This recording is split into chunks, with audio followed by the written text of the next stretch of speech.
Class 7th A, kindly turn to page number 44 of the new book and page number 140 from the old book. If you are using an old book, it is page number 140. We are doing the lesson Natural Vegetation and Wildlife, and without wasting time, let us quickly repeat that we were doing the forest section where we have discussed the tropical, evergreen and deciduous, the temperate, evergreen and deciduous, and the Mediterranean forest. This is the last and the sixth category, that is the coniferous forests. So the coniferous Ma'am, forests we've are discussed this. basically, we have We've discussed discussed it. Have we read coniferous. this also? Have we Yes, read ma'am. this also? Yes, ma'am. We have to Okay. start with grasslands. All right, fine. So as I was telling you, for the coniferous forests, those are the last category where we find them on the mountain hillside, and these have a special category of having a needle type leaf, so that because mountains are really very cold and dry, so these trees, coniferous trees, have needle shaped leaf to avoid any sort of transpiration or extra loss of water. So now that we wish to begin from the new section, and that is grasslands. I see Aliza is there. Aliza, kindly turn on your mic and read out from grasslands. So for now, children, turn to page 45. Up to 30%, almost a third of the earth land is covered by grasslands. Tropical grasslands. These grasslands are found on either side of the equatorial zone extending up to tropics. Stop. Tropical grass. Like we see, there are forests which can be tropical and temperate. In the similar way, there can be two different categories of grasslands. That is the grasslands of the tropics and the grasslands of the temperate area. So first we are discussing the tropical grasslands. Kindly underline the term where they are found. Below figure 6.9, they are found on either side of the equatorial zone extending up to tropics. So beginning from equator and extending till Tropic of Cancer in the northern hemisphere and extending till Tropic of Capricorn to the southern hemisphere, we find the tropical grasslands. So grasslands are basically not mountain regions, but these are those places where we see a little less rainfall than the forest areas. There, grasslands develop, and basically herbivores find their habitat into these grasslands. Continue. Tropical grasslands occur in areas of moderate to low rainfall in summer and high temperature throughout the year. In areas of moderate rainfall, tall grasses, which are 3 to 4 meters in height, grow with some hardy trees scattered in between. This tall grass is known as elephant grass. They are commonly known as the savanna grasslands of East Africa. Underline this name, savanna grasslands of East Africa. Basically, the most important category of the tropical grasslands is the savanna grasslands of East Africa. The Yes. other areas of the world where these grasslands occur are Brazil, Brazilian highlands, the rain shadow areas in Deccan Plateau, and northern Australia. These grasslands are known as campos in Brazil and llanos in Venezuela. The famous Serengeti plains that Shankar had seen in the video clippings recording by his uncle and Masai Mara are located in the savanna grasslands. These areas are famous as game country, popular for wildlife safaris. The region abounds in herbivores like zebras, giraffes, deer like giant gazelle, wild buffaloes that graze on the grasslands, carnivores like the African lions, leopards, cheetahs feed on them. The famous African elephant, the largest mammals on the land, and double-horned rhinoceros are found in these regions. Scavengers like hyena and vultures are also found. The areas were prized by the hunters as game country because of this rich wildlife. The areas are now protected by the government of those countries and hunting is strictly prohibited. A wildlife safari in these areas is a real threat for the eyes. Treat for the Watch eye. out, watch out for some on the television. All right. So when we talk about tropical grasslands, these are the grasslands which are found in the tropics of Cancer in the northern hemisphere and the tropics of Capricorn in the southern hemisphere, particularly the African, the Brazilian, and the Deccan Plateau areas of northern Australia are popularly the most important tropical grasslands. Now, because rainfall is less, however, greenery is there, but not as much as the forest areas. The greenery is also in patches, like it is found in some of the places, then you will find some dry land, and then there will be again some greenery in patches. Grasses will grow, and they will grow up to 3 to 4 meters in height. Most commonly, the elephant grass. You can underline this name. Grass can underline this term. It is in the first paragraph that you've read. Second paragraph, sorry. The grasses can be 3 to 4 meters high and they are commonly known as the elephant grass. And as you have written in one of the answers also, these places are commonly called as the game country, particularly the grasslands of Africa. The tropical grasslands of Africa are called as the game country of the or the game areas of the world. Why? Because of the wildlife hunting game, because of the sport of the wildlife hunting and the safari which happens here. I hope you know what is a safari. Can anyone elaborate on what is a safari? A wildlife safari. Yes. Ma'am, Hmm? when a person go to see the wildlife, Okay. sanctuaries and all, then he goes in a car and that's things called wildlife safari. Okay. Okay. To simplify it, if people go to these national parks like the Corbett or the Jim Corbett National Park or the Gir National Park in UP also, there are certain national parks like the Dudhwa National Park and all. So there they use an open jeep which is however covered with a little net, and then they go in between the these carnivore animals in the grasslands, and there you can go and check out how do animals actually live in their natural habitat. So this is the natural safari. Some of the people also go for shooting, also go for hunting. So hunting is also a part of wildlife safari. All these sports happen in the particularly in the tropical grasslands and in Africa basically. And so the tropical grasslands are famous for hunting, for famous for the wildlife safari, and they are famous for the tall grasses which grow here.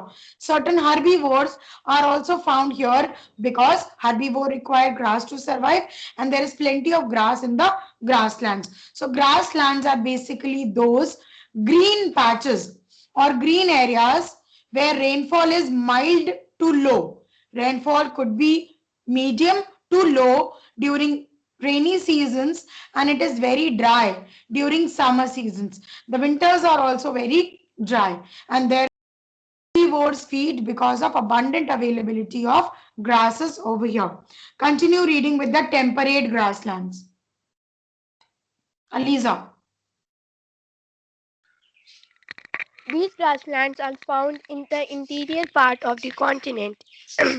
In cold temperate region, these areas have hot summers but very cold winters. Grass here is short and nutritious. Nutritious wheat, maize, oats, etc. belonging to the grass family are widely cultivated in these areas. They are therefore referred to as the granaries of the world. The Stop. temperate Please underline, they are also called as the granaries of the world. So like tropical grasslands are more famous for its wildlife, grasslands are more famous for the agricultural fields. In the temperate grasslands, the temperature could be a little colder as compared to the tropical grasslands because we are moving a little towards the polar areas. So in the temperate areas, the temperature is a little low.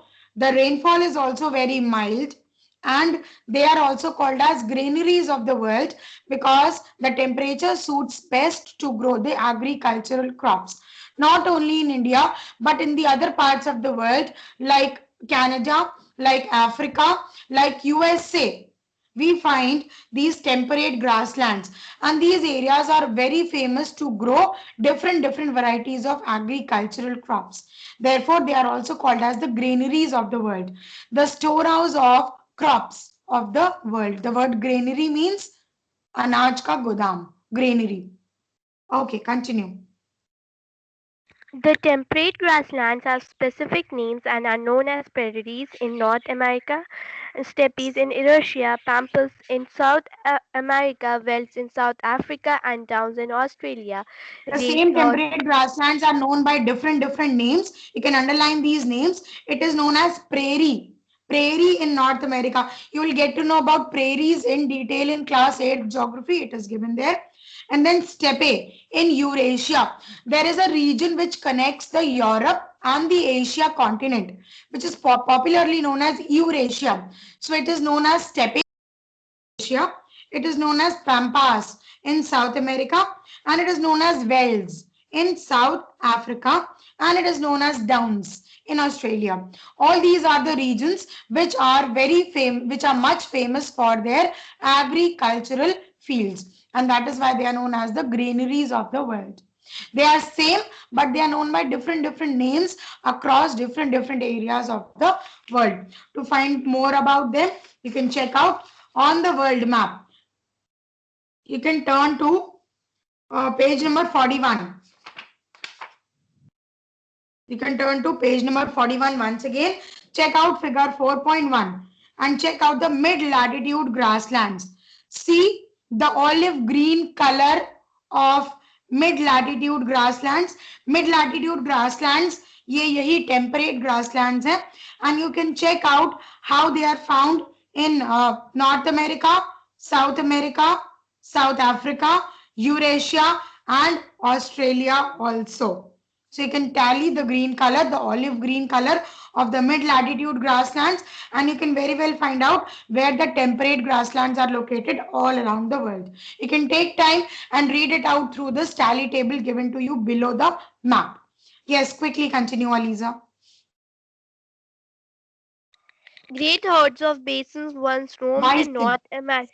Bisons Bison. once roamed the North American Sea of Grass, but early settlers killed enormous numbers of them for food and sport. Now it is Can you tell me what is a bison? Tell me what is a bison? Anyone? Underline it and name it. Wild buffalo. Wild buffaloes are called as bison. Bison was once very popular and very abundantly available in the temperate grasslands, but they were all killed for their skin and for the meat because it has a long fur on its skin, so it was killed for the skin also, and of course because it buffaloes, many people eat it, so they were killed for the flesh. So the temperate grasslands had once had bison in abundance. This was an additional information given to you. Yes, Aliza, quickly continue. Now it is protected species. protected species. Wild buffaloes and antelopes once abundant in these grasslands. Prairies, dogs, and some other burrowing animals also are found here. Presently, rearing of cattle and sheep has greatly replaced the original wildlife. Okay, so rearing of cattle instead of wild animals in the temperate grasslands, we now find certain cattle. Cattle like goats, sheep, buffaloes, cows, etc. And this rearing is done in the temperate grasslands. क्योंकि जैसे जैसे fertility reduce होती है किसी भी grassland की, it needs to be used for other purposes. एक certain time के बाद जब हम उसमें से crops extract करते रहते हैं, so there arrives a time when the fertility of the land reduces and then it is used for other purposes. So now the temperate grasslands are basically used for cattle rearing. Quickly read out about the desert vegetation, Aliza. Turn to page number 46, everyone. Desert vegetation. Let us find out what kind of trees grow in the desert. We already have an idea of it, so we will be very quick with this topic. Desert vegetation. Yes. Thorny bushes are found in arid and semi-arid areas of the earth. Xerotropic plants adapt. Xerophytic. Xerophytic. Xerophytic plants means the plants of the desert. Those plants which have less leaves and they can store more water in their stem. Like aloe vera is a xerophytic plant. Like cactus is a xerophytic plant. Like jade is a xerophytic plant. Okay, continue. Xerophytic plants adapt to the deserts. In the tropical desert, rainfall is very scanty and heat is scorching. They are located on the western sides of the continents. They include the Sahara Desert and the Kalahari Desert of Africa, the Arizona Desert of the USA, the Atacama Desert of South America, desert in the Middle East, Arabia, the Thar Desert of India, and Southwest Australian Desert. So you can simply underline these names. The Kalahari Desert is the very famous desert all across the world of Africa. Then Arizona Desert. And then you have the deserts in the Middle East, of course, the Arabia, the Middle Eastern region, like Dubai, like Sharjah, like Bahrain.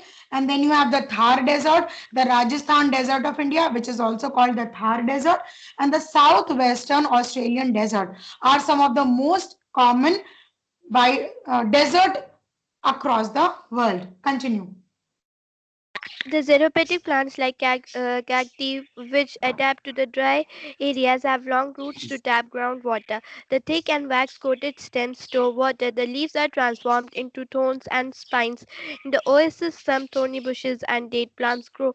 The We already camels know that the plants like cactus and aloe vera, they don't basically have leaves. Why? Because if more will be the leaves, more will be the loss of water. So instead of that, they have thick fleshy stems where they can store water, and they have thorny bushes, so that they can avoid extra loss of water. Yes, continue. The camel, well adapted to stay for days without food and water, is the typical animal of the desert. Certain Okay. reptiles, snakes, lizards, poisonous spiders, and scorpions, and some foxes and vultures are also found in the desert. This is the Unfortunately, this is the wildlife found here in the desert, including the reptiles like snakes, lizards, spiders, scorpions, foxes, and camel, of course.